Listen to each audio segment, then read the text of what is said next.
Welcome to Safely Divergent. We're your hosts. I'm Kirsty. And I'm Eleanor. I'm still figuring this out here. But You will get there. We're good. We're good. Okay, Kirsty, what is today's episode about? Today we're going to be talking about sensory overwhelm. This is a term I feel like we use all the time. Yeah. Even if we don't really understand, what we're talking about when we talk about sensory overwhelm, this is a very common and thrown around term. So what we want today to be is to give a little bit more information of what's actually happening in the body. What do we actually mean when we say sensory overwhelm? And what can we do about it? Yeah. And I think that is the thing is we want to define it, but also what does this look like both in the body and outwardly? Mm-hmm. So that is what we're aiming for is understanding so that we can move to accommodation. Yeah. And that's a good point too, because in a moment, if we're feeling stressed, overwhelmed, whatever, we might think to ourselves oh, I'm really overwhelmed right now. There's too much going on. But what's actually happening?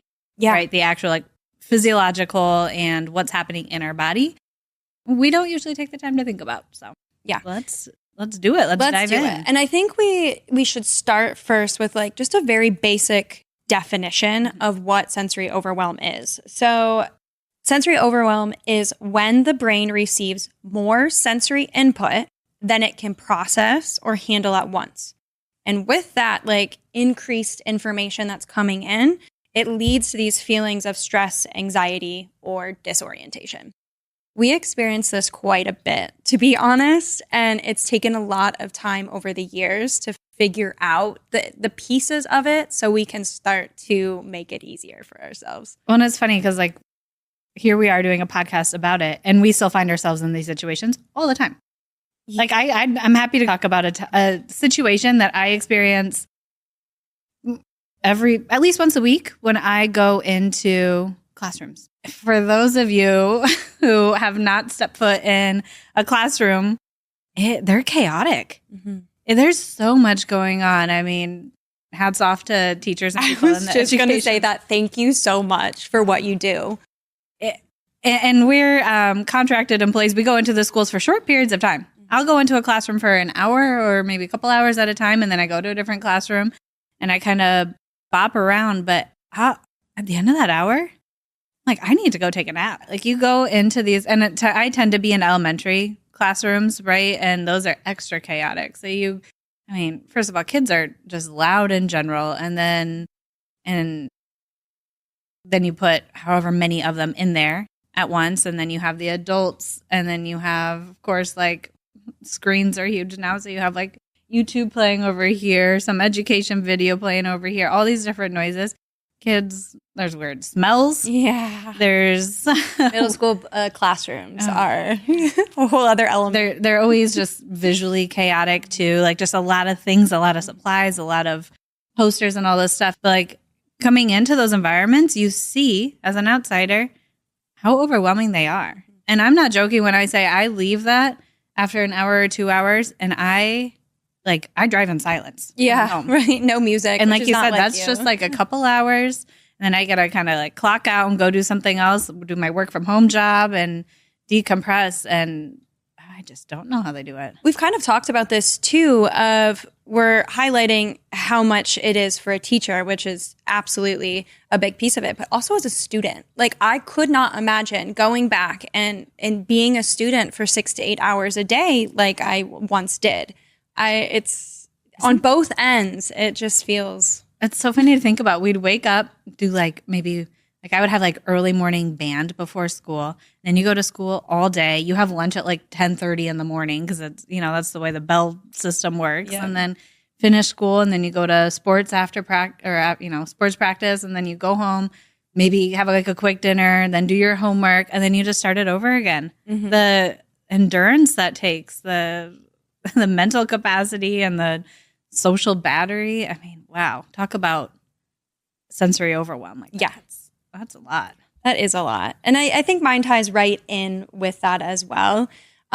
We don't get out as much as we used to, going out at night or going to restaurants or whatever it may be. But now it takes really concentrated effort and preparation before we go to a bar or we go to a restaurant for me to prepare for what that will be. And to remember that not everyone is as, that they don't feel sensory the way that I do. So when someone is talking loud behind me, it's not their responsibility to quiet down. Like, I need to take, it's me that has that. So whether I have earplugs or being in a public situation for me it's gotten harder since the pandemic, where I think we spent so much time indoors and kind of lost with that buildup that I had. I don't really the tolerance. Mm-hmm. Yes. And now it takes a lot out of me. I can do it, but it takes a lot out of me and it's quite draining. So I request that we go much earlier in the night so I can be in bed. Before the rush? Exactly. My goodness. Do you go anywhere without your foam earplugs anymore? No. Like, you have them in your purse at all times? Well, if you ever grab a pair of my pants or something, I have them just stuffed in every a bag or a pocket or a sweatshirt. They're everywhere. And then you'll make fun of me because you'll be walking behind me or something and out will fall a foam earplug, and you know exactly where that came from. Well, it's recently we went to a Monster Jam with our buddies, and our friend, he sees you pull out your earplugs all the time, but he brought foam earplugs for everybody at that, right? Which was helpful, but you're like, no, I'm good. I bring my own. I come prepared. I have my own. All right. So there's our unfiltered moment. And it, like you said, it leads right into what we're talking about today. And I think a lot of times when we have these stressful, overwhelmed moments are because of sensory overload. Yeah. I mean, it just is. That's what it comes down to. If you can break it down of what was happening to me in those moments, there's all these things happening in our environment and in our bodies that lead up to these. And so we really want to look at our sensory systems. So I think that's going to be the next thing we chat about here. All right.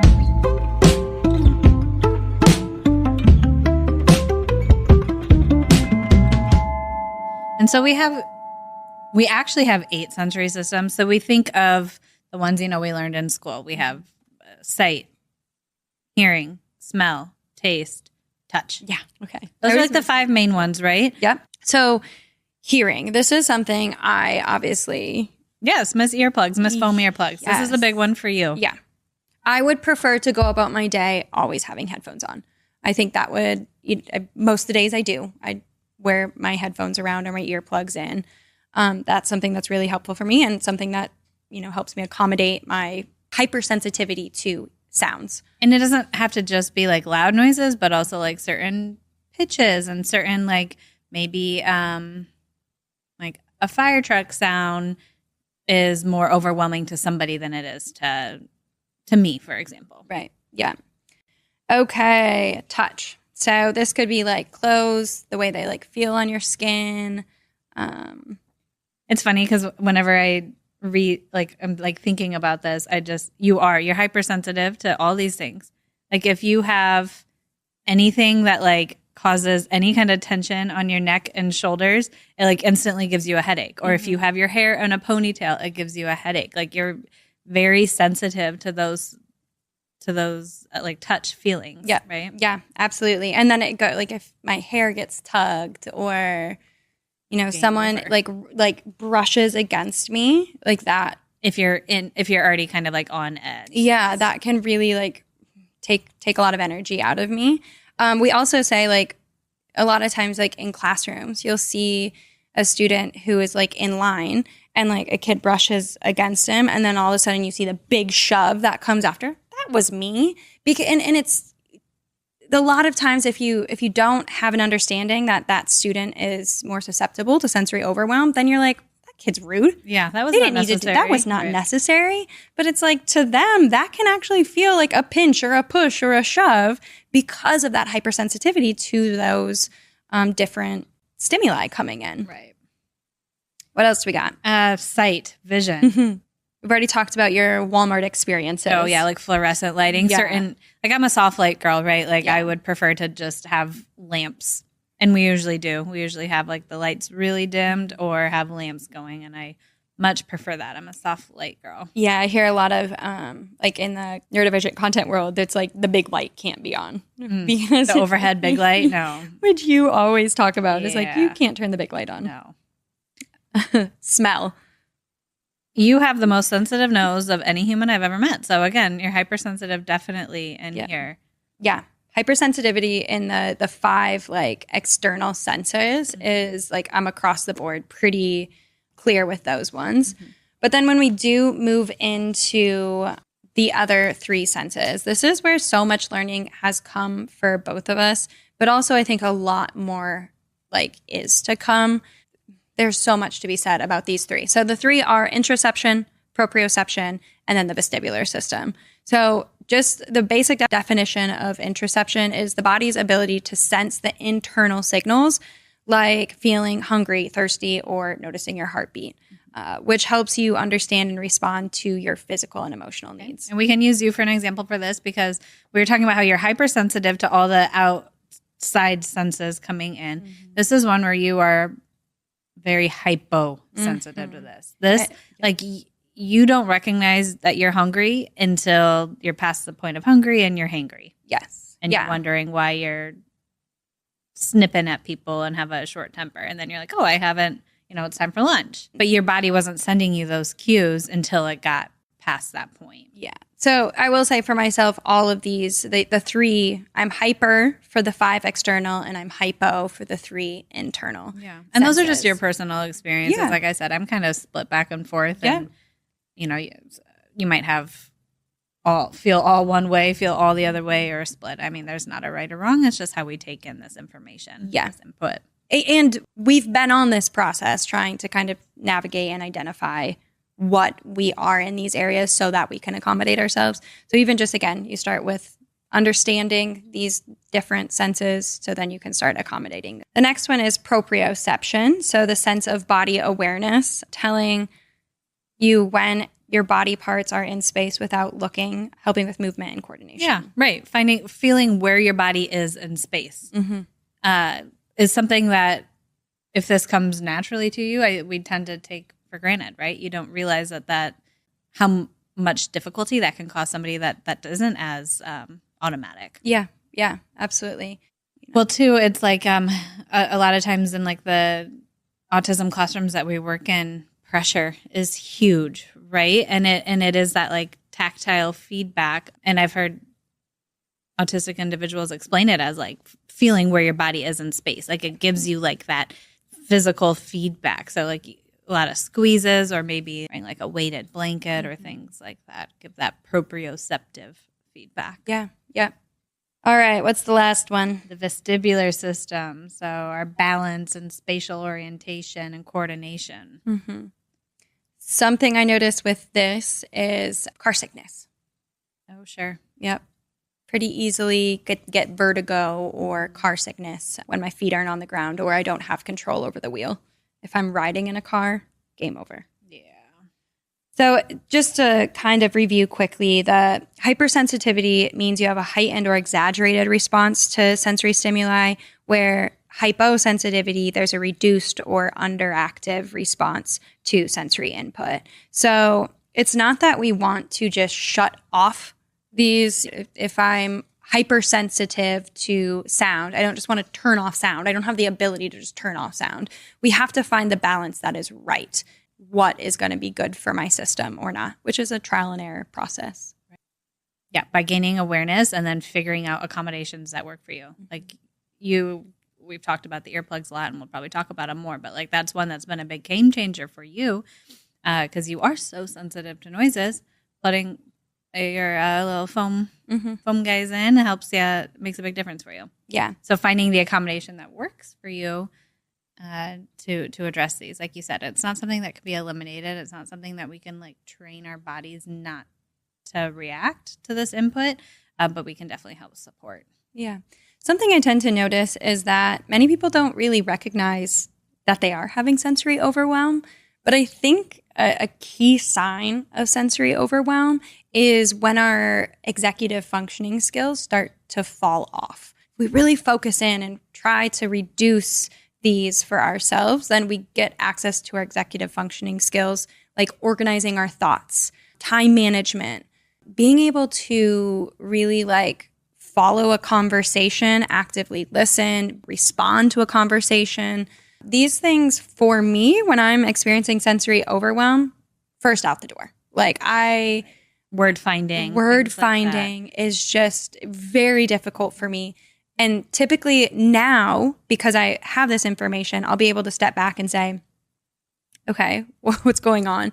And then I can start to go through my list and say, okay, yeah, I'm experiencing a lot of sensory overwhelm. If I am able to reduce some of that or gain awareness of that, my executive functioning skills kind of pop back online for me. And honestly, like even recording this episode's a good example of that, right? Mm-hmm. So like these are things, we decided to do this podcast because we talk about these things sitting on the couch by ourselves all the time. The flow of the conversation when it's just you and me in our home, in our natural environment is very different than it is right now. When we have, a microphone right here, the conversation, the word finding comes a little bit more difficult, and all these other pieces that we normally are just so automatic and smooth become a little bit more difficult. So it'll keep getting easier, but it's perfect because that explains exactly what's going on right now.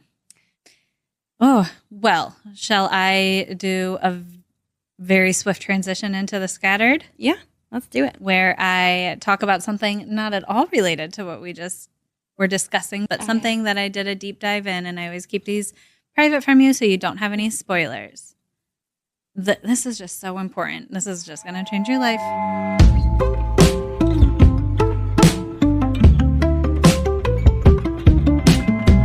The history of the Caesar salad. Have you ever thought about it before?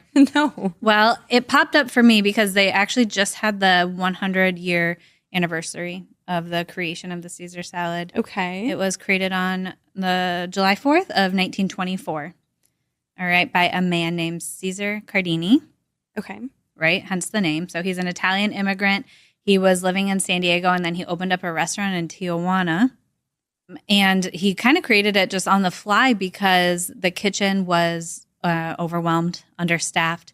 They had low supplies. So the original Caesar salad, there's so many variations right now. You can make it however you want to make it. But his just had the classic 7 ingredients: romaine lettuce, egg yolk, olive oil, cheese, Worcestershire, lime juice, and toasted baguette for croutons. Okay, so just these classic ingredients.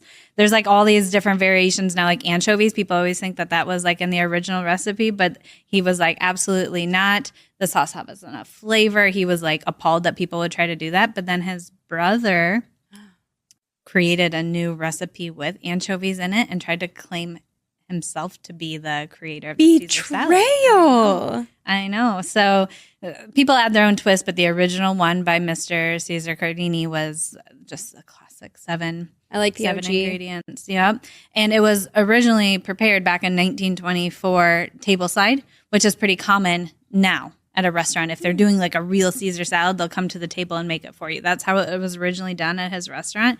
And I believe the restaurant's still functioning in Tijuana. It's like a hotel. It's called Caesar's restaurant. But it was kind of interesting because it became popular during Prohibition because people from the United States were driving across the border in Mexico to get alcohol.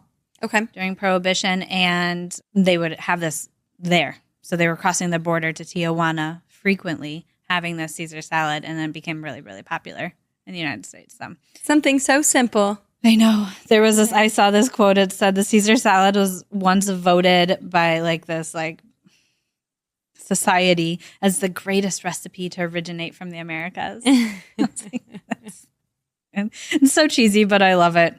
I love it. And then I was like, okay, so then I started doing a deep dive into salad dressings in general because why not? And they were talking about how people have been using like oil and vinegar as on their lettuce for like over 2,000 years. So it's not like not that it would be a new thing, but I wasn't surprised to see that. And any guesses on the global market, the yearly market for like packaged dressing, like if you think of like Kraft or, like stuff you would buy at the grocery store?